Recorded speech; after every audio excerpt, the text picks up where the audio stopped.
صلی اللہ رسول الکریم اما بعد فاعوذ باللہ من الشیطان الرجیم بسم اللہ الرحمن الرحیم۔ میں آج اپنے تمام مہمان جو معزز مہمان ہیں ان کے سامنے یہ بتانا چاہتا ہوں کہ ہمارے ایمان کی بنیاد کیا ہے، کس کا ایمان کرنا ہے، رکھنا ہے ہم نے۔ ایمان کہتے ہیں کسے ہیں؟ ایمان کہتے ہیں کسی بات پہ یقین کرنے کا نام ایمان ہے۔ تو ایمان کی بنیاد کیا ہے؟ تو یہ اس بات میں تھوڑا سا آج میں یہ عشق بھی ہے ہمیں، سب فلاں بھی ہے، ہم عاشق بھی ہیں، سب کچھ ہیں، مگر بنیاد تو یہ نہ، اگر بنیاد نہ ہو تو نہ عشق تو نہ کسی کام کی۔ امن تو باللہ، میں ایمان لایا اللہ پہ۔ ایمان کی تعریف کیا ہے؟ مفصل یہ تعریف وملائکاتی، تمام فرشتوں پہ، وکتبی، ساریوں کتابوں پہ، باب آدم سے لے کر محمد رسول اللہ کا دین ایک ہی ہے۔ آگے شریعت الگ الگ ہوئی ہے، دین نہ مدنی نہ مکی، دین الہی۔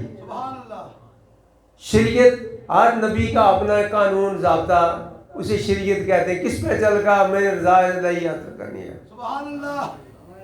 ورسولی، سب رسولوں کو ماننا ہوگا، ایک کو دو کو نہیں، سب رسولوں کو ماننا ہے۔ کتبی ورسولی والیوم الآخر، اور آخرت پہ، قیامت پہ ایمان رکھنا ہوگا۔ والقدر خیری و شری، نیکی اور بدی، اچھائی اور برائی کا مالک صرف اللہ، اس کو تسلیم کرنا ہوگا، کوئی مالک نہیں ہے۔ یہ کہیں کہ وہ میں فلان جادوگر ایسے کر گیا، فلان جادوگر نے یہ کر گیا۔ اللہ تو کہہ رہے کہ خیر ہی و شر ہی من اللہ تعالیٰ، خیر اور شر کا تو میں مالک ہوں۔ اگر اس پہ ایمان نہیں ہے تو ہمارا ایمان مکمل نہیں ہے۔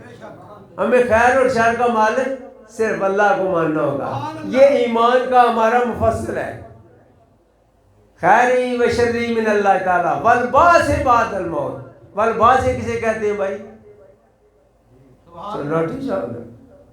وہ زندہ ہونے کو یار، بعض کہتے ہیں زندہ ہونا، کس سے زندہ ہونا؟ بعد الموت، موت کے بعد کو زندہ ہونا، یہ اس کا ہمارا ایمان ہے۔ قیامت کی خاص بات یہ ہے کہ جب اٹھیں گے، زندہ ہوں گے مرنے کے بعد، اس پہ بنیاد ہماری ہوگی تو عشق بھی ہمارا، تو ذکر بھی ہمارا، تو شریعت بھی ہماری، تو سب کا یہ ایمان کی ہماری بنیاد بھی نہیں، تو پھر یہ بنیاد تعمیر ہوگی کیسے؟ یہ تو ہم سب لوگ ایسے کرتے ہیں، تو دیکھیں جی میرا تو کسی نے راشن بند کر دیا، کیا پھر خیر ہی و شر من اللہ تعالیٰ کا انکار نہیں ہوا؟ جب وہ تو کہہ رہا ہے کہ خیر و شر کا میں مالک ہوں۔ واللہ ذرکم من شیء بغیر حساب، رزق تو میں دیتا ہوں جس کو جتنا چاہے اتنا دیتا ہوں۔ اگر وہ دینے والا ہے تو ہم یہ کہیں کہ وہ ہمارا کسی نے رزق بند کر دیا، تو پھر کیا یہ ایمان کی صفت، ایمان کی ایمان مصفر میں یہ اس کی انکاری نہیں ہے؟ ایمان کی بنیاد تو یہ ہے، اس کے آگے تعمیر ہوگی، ہم چلیں گے اس پہ، پھر نیک اعمال بھی کریں گے اس حدود کے اندر رہ کر، اس کے باہر رہ کر نہیں، اندر رہ کر۔ تو دین تمام نبیوں نے، جو دین جو ہے نا، وہ جو اللہ کا حکم ہے وہ لا الہ الا اللہ، سب سے افضل ذکر لا الہ الا اللہ، جسے ذکر توحید بھی کہتے ہیں، نفی اثبات بھی کہتے ہیں۔ دنیا کی ہر خواہش کی نفی کرنا، نکالنا، اسے نفی اثبات کہتے ہیں۔ لا الہ الا اللہ، لا یہاں دل سے نکالنے، کوئی الہ نہیں میرا، میں کسی کو الہ نہیں مانتا، الہ میں کسی کو بالکل سوال ہی پیدا نہیں، میں کسی کو نہیں مانتا۔ ہاں دنیا کی تمام خواہشات برائیاں ترک کرتا ہوں، یہ تو دایاں کندھا اس سے ہاں کرے، تمام برائیاں ترک کرتا ہوں، پھر اللہ کی طرف توجہ کرتے الا اللہ کی ضرب لگائے، اس کلم کو الا اللہ کی ضرب لا الہ دی پھیر بھاری تے الا اللہ کر آیا. اور جب تک لا الہ نہیں بھاری نہیں ہمیں لگائی، جھاڑو نہیں دیا، لا الہ کسی کو الہ نکال نہیں دیا ہمارے دل، سو ہم نے الہ بنا رکھے، جادوگر کو ہم مان رہے ہیں، پھر یہ دنیا دار کو وہی ایسے کر دے گا. یہ تقدیر کو مان لیں. دیکھو ایک بات مان لیں، یہ آپ سارے موجود ہیں کہ اس وقت عمران خان کے ساتھ بے شمار لوگ، مخلوق ساری ایک طرف ہے، مگر حکومت نہیں دی کس نے؟ تقدیر نے نہیں دی. اگر اللہ چاہتا، جسے چاہتا وہ بادشاہی دے دیتا، جسے چاہتا فقیر بنا دیتا ہے. اس سے کیا پتہ چلا؟ واقعہ قدرت کے ہاتھ میں ہے. کسی کو بادشاہی دے تو ہم جنگ، آپس میں جنگ نہ لڑیں، تقدیر کو، فیصلے کو اپنا لیں.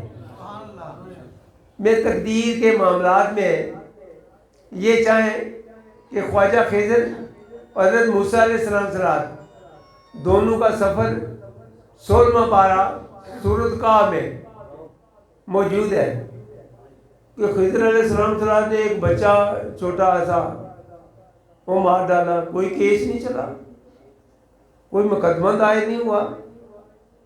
موسیٰ علیہ السلام ظاہر ہے بادشاہ سے شریعت کے انہوں نے کہا کہ یہ کیا کیا، کوئی شریعت نے اپنا کام کیا، طریقت نے اپنا کام کر دکھایا. یہ تقدیر ہے. تقدیر اور فقیر دونوں ہاتھ پکڑ کر نہ چلیں تو فقیر ہی نہیں ہے. ہم نے کرنا کیا ہے؟ تقدیر کے ساتھ ساتھ چلنا ہے.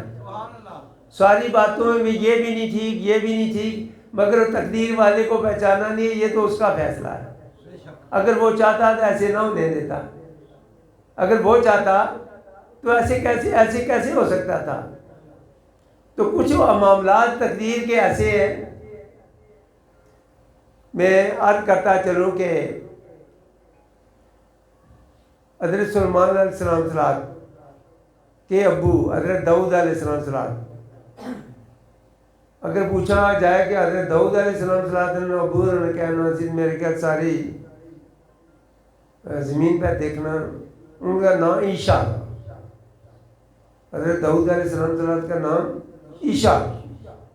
ہمیں دین سیکھنا چاہیے، پریکٹیکل کرنے والوں سے سیکھنا چاہیے. ان کے تو امت کے ایک آدمی نے کسی کی گائے گھر آئی تو ذبح کرنا شروع کر دیا. ذبح کی تو اس کے گوشت کے ٹکڑے بنا رہا تھا، تو اتنے میں اس کا مالک آ گیا، ٹالا. وہ آیا تو کہ یہ تو میری گائے تھی تو آپ نے ذبح کر دی. انہوں نے کہا میں نے تو ذبح تو کر دی ہے، اس کے گوشت ٹکڑے بنا رہا تھا. انہوں نے کہا، وہ شخص نے کہا کہ اچھا تم عدالت پہ چلا جا، حضرت داؤد علیہ السلام کا جو فیصلہ کرے، میں نے جو کرنا تو کر دیا. جب حضرت داؤد علیہ السلام کی خدمت میں حاضر ہوا، انہوں نے کہا میری گائے ذبح کرتے رنگے ہاتھوں پکڑا گیا. وہ کہہ رہا کہ مانتا نہیں ہے، وہ کہتا کہ جاؤ عدالت میں نے جو کرنا تھا کر دیا. حضرت داؤد علیہ السلام نے فرمایا کل آ جانا. دوسرے دن گئے. یہ تاریخ وہیں سے چلی آ رہی ہے، آج کسی کی کوئی مجال نہیں. تو وہاں آئے، حضرت داؤد علیہ السلام نے کہا کہ یار گائے اسے چھوڑ دے، گائے اسی کو رہنے دے، اس نے اگر ذبح کر لیا چھوڑ دے اسے. نہیں یہ کیسے ہو سکتا ہے؟ یہ کمال فیصلہ ہے. بادشاہ بھی اور نبی بھی تو پیغمبر اور رسول بھی، یہ کیسے ہو سکتا ہے؟ یہ کیسے فیصلہ؟ گائے میری، وہ ذبح کر رہا تھا، وہ رنگے ہاتھوں پکڑا گیا تو آپ کہتے ہیں گائے چھوڑ دے اسے. اچھا پھر تجھے یہ فیصلہ نہیں منظور؟ جی نہیں. میں کہا اچھا پھر کل آ جانا. پھر دوسرے دن گئے. حضرت داؤد علیہ السلام نے ہاں جی میرے لیے کیا فیصلہ. دوسرے دن گئے تو حضرت داؤد علیہ السلام نے فرمایا یار وہ اپنی جائیداد ہے نا جڑی وہ بھی اسی کو دے دے. میں کہ ہے چنگا فیصلہ. ویسے تو کیا سمجھو اچھے فیصلے سے نے، فیصلے اچھی اس لیے کہیں گے کہ نبی کا فیصلہ ہے، مگر عقلی دلیل میں یہ نہیں اچھے لگ رہے تھے. انصاف کے تقاضوں میں مگر جو نبی جانتا ہے وہ دوسرا نہیں، اسے تقدیر کہتے ہیں۔ جب تیسرے دن گئے تو انہوں نے کہا کہ یہ دیکھیں جی حضرت داؤد علیہ السلام نے یہ فیصلہ کیا۔ وہ کہتے ہیں وہ چور ہے، جڑا گائے چور ہے اس کو جائیداد بھی اسی کو دے دے۔ لوگوں نے کہا یہ ایسے نہیں ہو سکتا، حضرت داؤد علیہ السلام ایسا فیصلہ کیسے کر سکتے ہیں؟ انہوں نے کہا جی ایسے کیا، جوڑ کے دیکھ لو، چلو میرے ساتھ۔ جب سب جمع ہوئے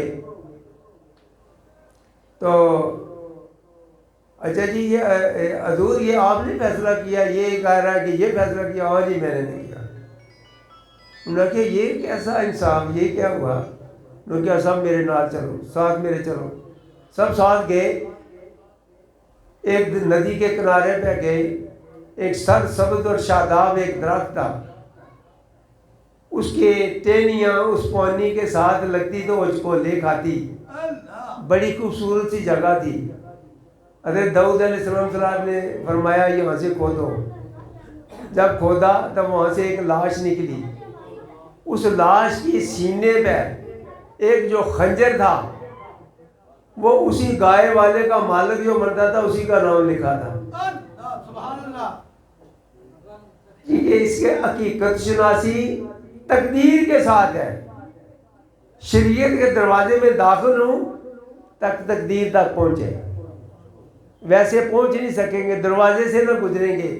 اسی لیے شریعت، طریقت، معرفت، حقیقت شناس اسی وقت بنے گا جب آپ نے وجود کو بارگاہ الہی میں فنا کر دیں۔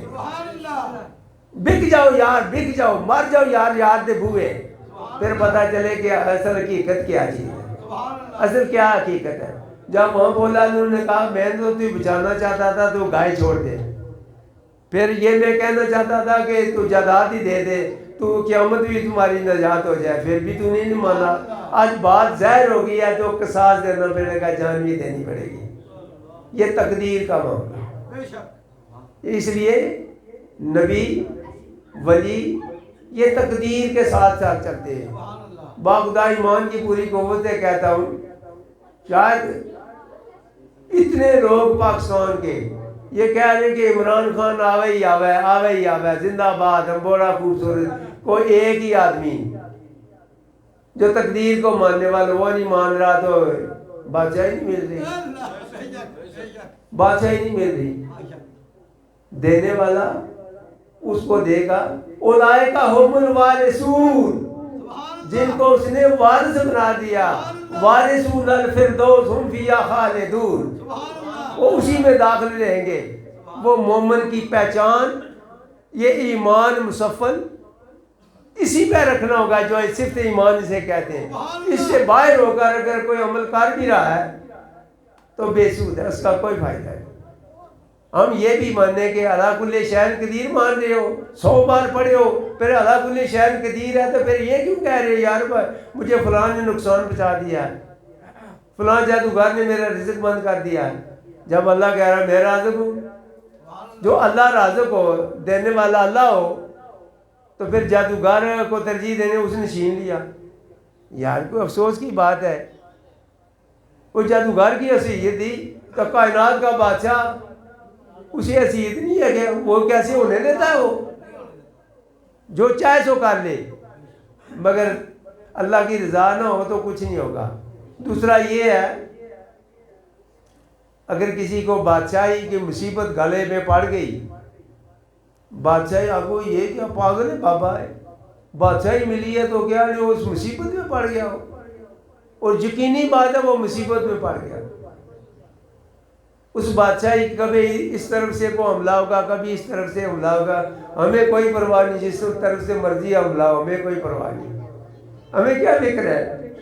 لا خوف علیہم ولا ہم یحزنون، کوئی خوف نہیں، کوئی خطرہ نہیں، نہ غمگین ہے، غم ہے۔ کوئی جائے جائیداد تو جاتی رہے، وہ آ رہی ہے تو خوشی نہیں، تو جائے تو غم کوئی نہیں، ہمیں بے فکر نہ ہو، ہمیں کیا پرواہ ہے۔ جتنے بھی دنیا دار ہیں اعلیٰ سے اعلیٰ رتبے حاصل کیے، مگر کسی کے ہاتھ پیچھے باندھے تو پھانسی لگے۔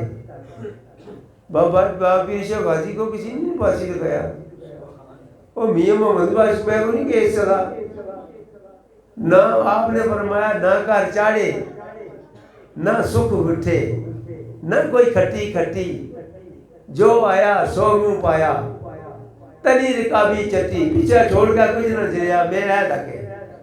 یا ہمیں سب کو اللہ فضل کرے جس پہ ہے اور دنیا کی محبت سے پاک ہو کر جائے۔ سب سے بڑا فجور ہے یہ، جس گھر میں دولت آئی یقینی بات ہے اس گھر میں فتنہ ضرور پیدا ہوگا۔ اسی لیے اللہ تبارک تعالیٰ نے فرمایا مال اور آپ کی اولاد اور آپ کے مال یہ تمہارے لیے فتنہ ہے، اس فتنے سے بچنا کیسے ہے یہ بات میں بتا دوں۔ جب مال ملے تو اس کی حساب کرے تو زکوٰۃ ادا کرتا جائے، مسکین غریب لوگوں کی مدد کرتا جائے۔ جب وہ یہ کرتا جائے گا تو اس کے مال میں اور برکت بھی ہوتی جائے گی، جیسے کہ حضرت عثمان غنی ذوالنورین اس وقت بھی غنی تھے، آج بھی غنی ہے، ان کا معاملہ آج بھی چل رہا ہے۔